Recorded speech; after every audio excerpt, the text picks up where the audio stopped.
WWE Great Balls of Fire, ladies and gentlemen. So let's get into it. Let's not waste any time. Before we go to each match, I want to kind of give a brief summary of this pay-per-view altogether.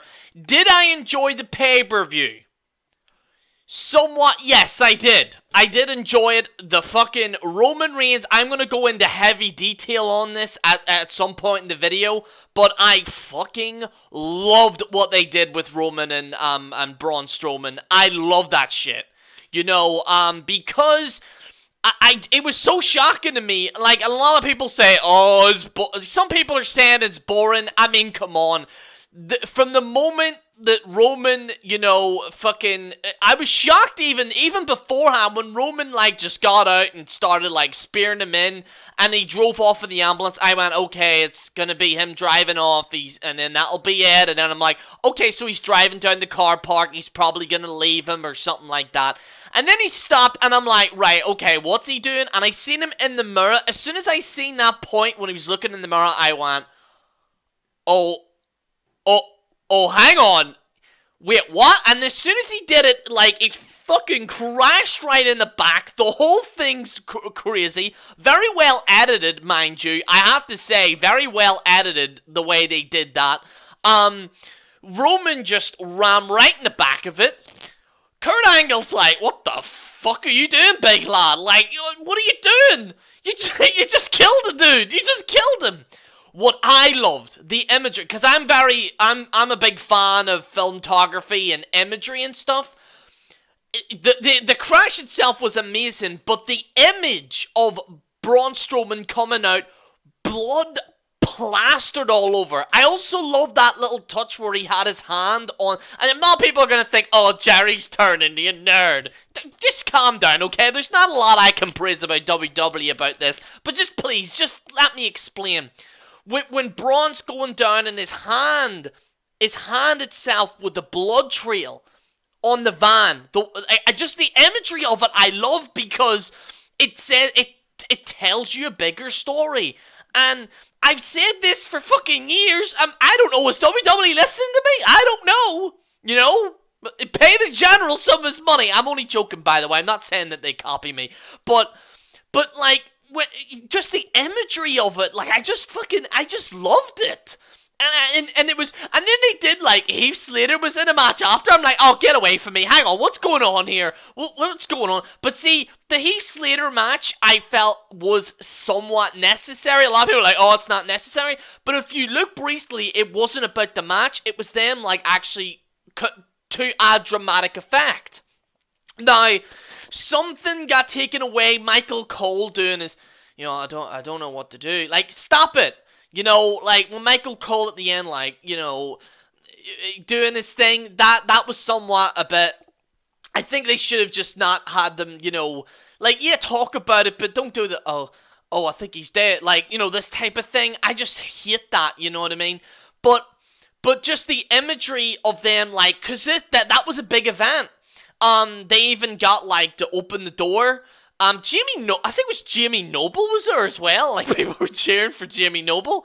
But, like, he tried to get, like, the door. Like, you did sense the urgency. I felt actually somewhat the acting was actually very well done. Something that I've criticized WWE a lot in the past is their acting ability, because sometimes they don't provide the emotions that they did. I felt Kurt Angle did very well, actually. And I know a lot of people in the reviews haven't praised that for the acting ability that was going on. I felt Jimmy Noble actually did very well, that kind of sense of urgency. And I also like the fact that, you know, Braun didn't get medical help. He literally just walked out. Again, I know it's not so much of a big deal, but the trail of somewhat blood that was on the van, I loved that. I absolutely loved that. I'm gonna get into more detail about that later on, but that was just very amazing to me. I felt that if they didn't have that on the pay-per-view, nothing would have been probably worth it, apart from the Iron Man match, which I'm going to get into in a second. And by no means was it perfect, but I will get into that. So, I just want to briefly summarize that, you know, for people that were very interested in me, you know, talking about that. I actually watched the pre-show for once. The Cruiserweight Championship pre-show thing, I wasn't really invested in it. I felt the ending was pretty bland, to be honest, but it's a pre-show, there's really no point in me going into it. But just to let you know, I did watch the pre-show. I felt the little kick was just, and then pinned him. I felt that was just stupid, to be honest with you. Now, let me tell you something while I was watching this pay-per-view, and this will add on to the review as well. When I was watching it, I was bored at the very first few matches, and I did fall asleep. But what I'm planning on doing, ladies and gentlemen, is actually doing pay-per-views the next day. A lot of you know I'm European, and I'm European, and you know the pay-per-view ends at 4 in the morning. I'm not the young guy that I was before, where I could literally stay up all night, Raw, SmackDown, and all, and watch all the pay-per-views, okay? I can't do that anymore, okay? I'm getting along there with the age here, ladies and gentlemen, so I'm gonna be doing pay-per-views, unless it's a SummerSlam or a WrestleMania or like a Royal Rumble, then I'll review it like during the night, but for future reference for any pay-per-views, I'm gonna review the next day, because you can tell with the way I'm talking now, I'm more high energy than probably what I am reviewing it on the night. You know what I mean? And I care about the quality of videos and stuff like that. But anyway, Seth Rollins versus Bray Wyatt, I just didn't give a shit. I'm sorry. Bray Wyatt won, yeah, but I just didn't care, really. Match itself had some decent spots, but really, I just didn't really care. And, you know, I just didn't really care, to be honest with you. Alright. Now, some people have praised, I can't believe this, but some people have praised the Enzo Amore Big Cass match. I didn't like it. Because, you know, Cass just fucking number one, most importantly, Enzo would not shut up. He did a promo about Frank Sinatra, and by the way, I'm a big Frank Sinatra fan, right? Anyone in the YWC will tell you that, right? That knows me. You know, I'm a big Frank Sinatra fan. But, sweet Christ, Enzo just wouldn't shut up about this. He's like, my way, and he just wouldn't shut up. It was so annoying. I was literally saying, can we get on with the match? Him talking actually probably lasted longer than the match itself. It was just so annoying. It was so bland. I just couldn't stand it. I felt it was highly annoying. He then stopped. Kaz pretty much annihilated him. It was pretty much a squash match. And I felt that the way they did this was terrible. Because they're supposed to build a feud. They could have had some type of offense for Enzo. But really, I felt that the match itself wasn't great when it pertains to that, really. To be very brutally honest. I felt that this was a weak match, to be very brutally honest with you. And people saying, oh, it served its purpose in the future. Yeah, but like, Kaz just annihilated Enzo. You know, Enzo was prepared for this, and then he got annihilated. So they're going to do another match where Enzo wins via cheating or whatever. I don't know. I don't know what the hell they're doing with the storyline, but I already don't give a shit, to be very brutally honest with you. I felt the match was terrible, to be honest. Okay. So, the Cesaro and Sheamus versus the Hardy Boys. This was an Iron Man match for the Raw Tag Team titles. Personally, for me, this is when I kind of felt, not bashing the match, but again, this adds into the European time zone. I started to fall asleep because, you know, it's very late and stuff. I went, oh, I'm going to go to bed. I'm just going to review it the next day and stuff like that. The start of the match was a bit slow to start with, but the second and half of the match was actually very decent. Matt Hardy was busted wide open. That was, by the way, for someone that thinks that WWE's still in this like PG, and they're still PG, by the way. I'm not one of these weird fans that thinks that we're still in the Attitude Era, but there was a lot of blood in this pay-per-view, I noticed. I don't know how Vince is thinking about that. I know for a damn fact that the Braun Strowman thing, the blood itself was meant to be. So maybe WWE is alluding to more blood on pay-per-views. If that's the case, then I fully support that. If they do it on Raw and SmackDown every time, it's going to lose its authenticity. But I feel as if maybe have a bit of blood there, you know, for the pay-per-views, because then it's meaning. There's meaning behind it. Anyway, the match itself was very, very well done. I felt that the ending of the match was actually very decent. It had a decent finish. A lot of people are complaining because Cesaro and Sheamus won, and I do understand that completely. But at the same time, I mean, listen, I wanted the Hardys to win more than anyone else. But, you know, there's still an option as well of those two being singles competitors as well. Actually, I believe Jeff Hardy should be competing for singles championships, to be honest, as well as Matt. But at the same time, I felt that this match was actually pretty decent for the most part. The first half of it, I was like, you know, although they kind of did a spot where Cesaro, like, ran under Matt, and then Sheamus went to kick him in the head, and then they got a quick pinfall. That was alright, but the first half I was like, oh no, you know. But I felt that the second half of the match was actually pretty decent and stuff like that. You know, I just hope that they don't constantly repeat and repeat and repeat matches like this, you know, because then it'll just lose its authenticity.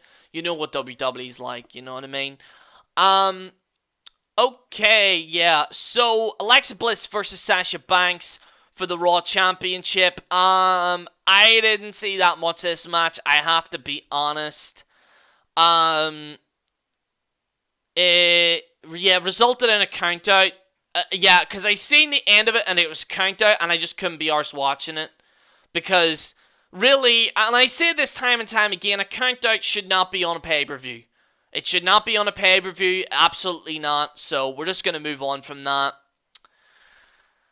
Another match that I didn't really particularly care for, The Miz versus Dean Ambrose for the Intercontinental Championship. Wasn't really that great, to be honest. They had Curtis Axel and Bo Dallas, like, constantly interfering.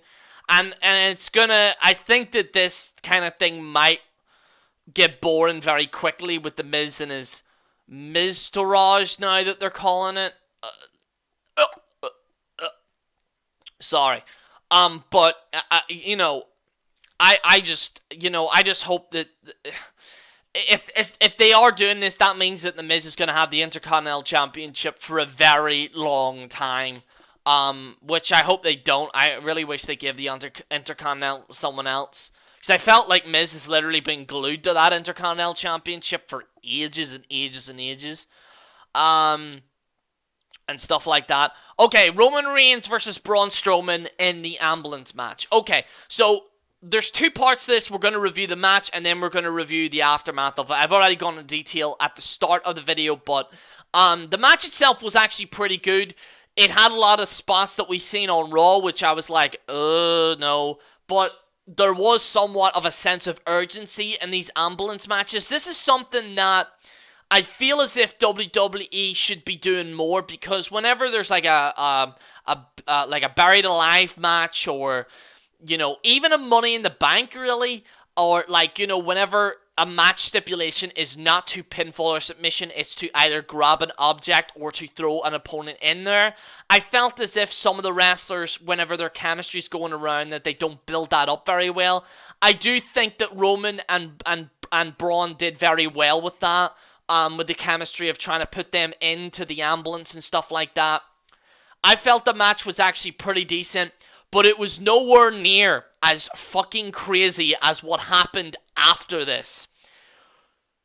Don't want to sound like a typical reviewer and, like, talk about every single little detail because you've already seen it, which I don't understand why people talk about moves during matches on a review when you've already seen it. But Roman goes in the ambulance. He has Braun in the back because he speared him in. He drives in. Literally, I'm like, okay, so it looks like he's just going to drive off with Braun. That'll be it. Oh, wait, he's smacking him into the back of a truck. Very well edited, very well done, very well acted. And I felt, you know, and I'm glad that they had the visual of Braun coming out of the ambulance, because I felt that if they didn't do that, I felt it would have been a okay, holy shit moment or whatever. But the fact that they had the door open, like the the drill that opened the door and physically had Braun come out, I felt that that was an excellent touch, and it does add a lot of story that's going on right now, and I really hope WWE do more stuff like this, these holy shit moments, and not these holy shit moments where you have glorified spots on turnbuckles and stuff, and like, oh my god, he jumped up the ropes, isn't that crazy? Moment of the year! Like, I really hope that they have more aesthetic, cinematic kind of stuff in WWE now to keep, because I think if you want to have the casual fan back, and I've chirped on about this enough, but if you want the casual fan back, you got to do shit like this, because a video like this will be uploaded on Facebook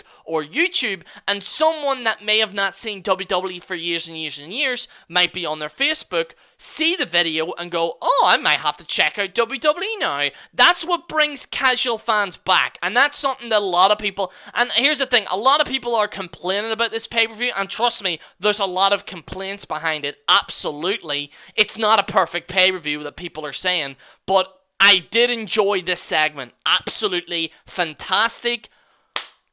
Yes, I'm praising WWE for once. Well done, WWE. Well done for actually setting this up. This was actually very, very good. Very well done. Very excellent. Heath Slater versus Curt Hawkins. Slater won. Really, this was more... Listen, a lot of people are complaining about this match.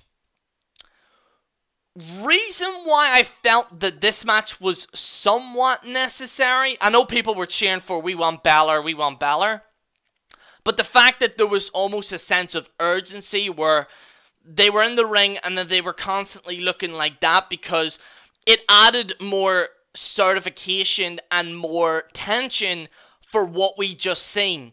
So for that, I do praise that match for that.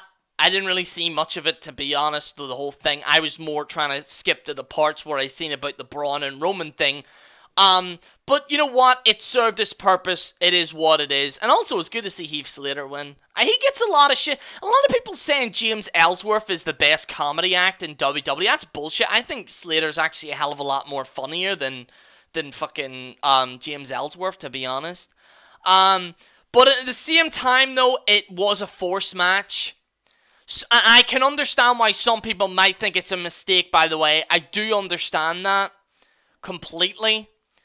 But some people might even say it might have taken away from the focus of Braun and Roman. But, you know, again, it's all about opinions and stuff like that. It is what it is, really. Okay, this is really a controversial match, somewhat. Brock Lesnar versus Samoa Joe. Some people either loved it, or they fucking hated it. I'll admit, the ending of it was terrible. I felt the match should have went on longer.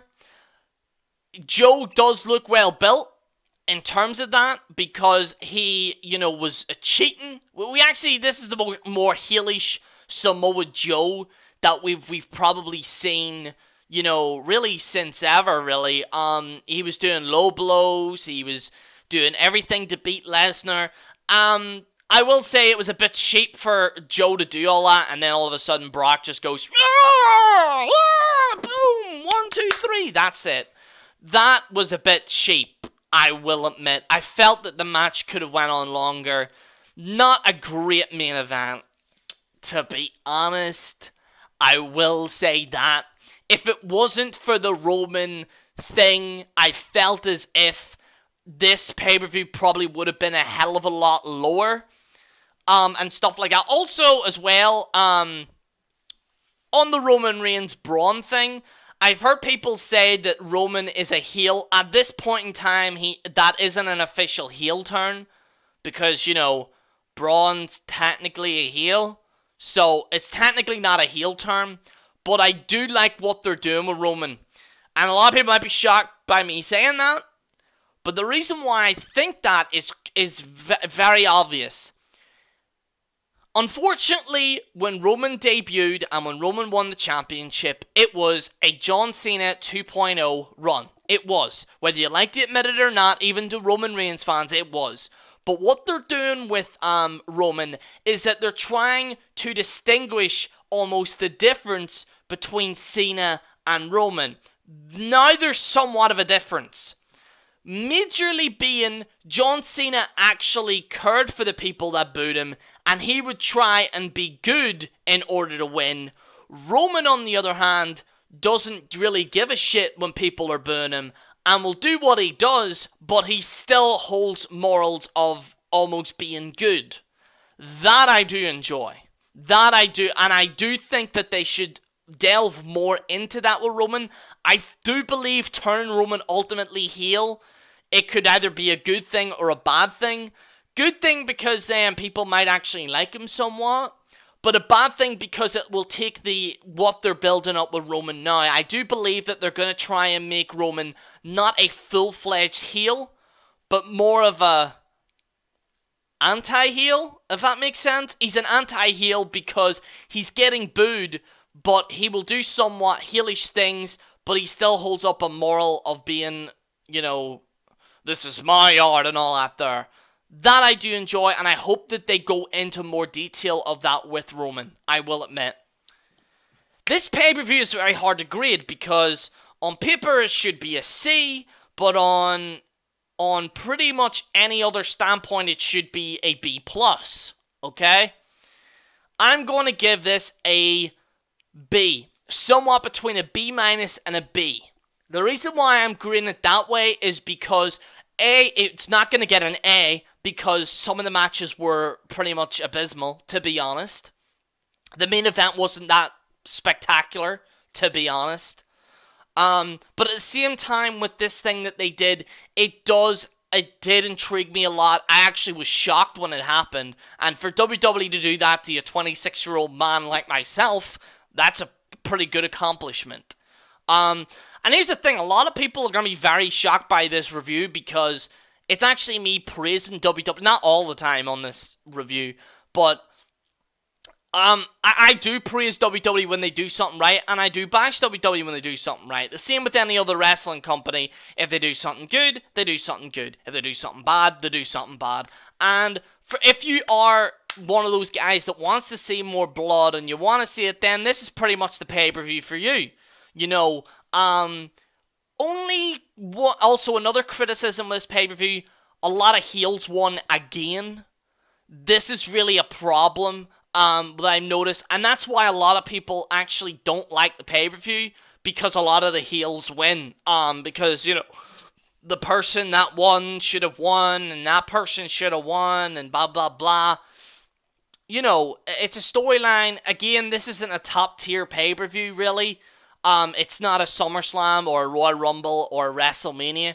It's Great Balls of Fire. And apparently, this is going to be a repeat next year of Great Balls of Fire. They're going to be doing this every year, apparently. So, hell, it's a hell of a lot better than fucking Corporal Punishment or whatever the hell they call that.